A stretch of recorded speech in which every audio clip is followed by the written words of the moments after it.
When you love a place deeply, how do you express it? Actions, words? Avery Adams lets his dishes say it all. That's sort of credo or MO is to be a love letter to the produce and people of the San Juan Islands. Avery is the executive chef of Matia Kitchen. Located on Orcas Island in the heart of East Sound, he co-founded the restaurant in 2021 with general manager Drew Downing. Its original outset, the design of Matia was just to be a good, honest restaurant with good, honest people. You could call it hyper-seasonal, micro-local, farm-to-table, all the things of that nature. But at the end of the day, we are still just that, trying to be a good, honest restaurant. Avery was born and raised on San Juan Island, Drew in Seattle. The pair worked in restaurants all over the region and met in the kitchen after moving to Orcas around the same time more than a decade ago.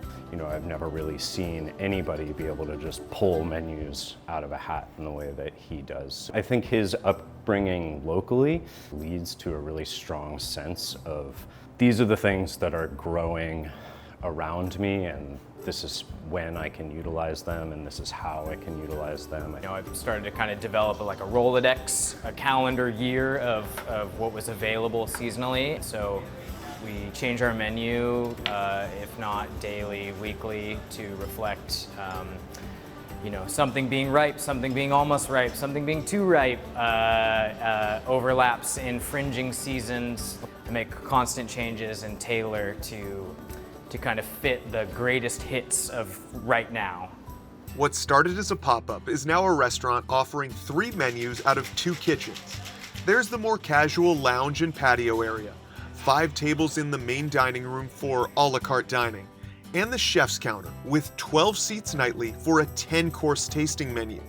The focus throughout, highlighting specific ingredients from farmers and producers on Orcas and the surrounding islands in the San Juans. Coming at a dish or an ingredient where you want to celebrate it and put it like front and center and kind of coax the best out of it usually lends to great food. This restaurant works in reverse order of most restaurants. You know, we go out in the world, we talk to the farms, and we see what is really good, and we bring that stuff in without really any idea of what we're going to do with it, and then we reverse engineer from natural product first, which is how you wind up printing 3 menus every single day. And I usually don't know what the menus are until 3 p.m. for a 5 o'clock dinner service. So that's how real time this process is happening.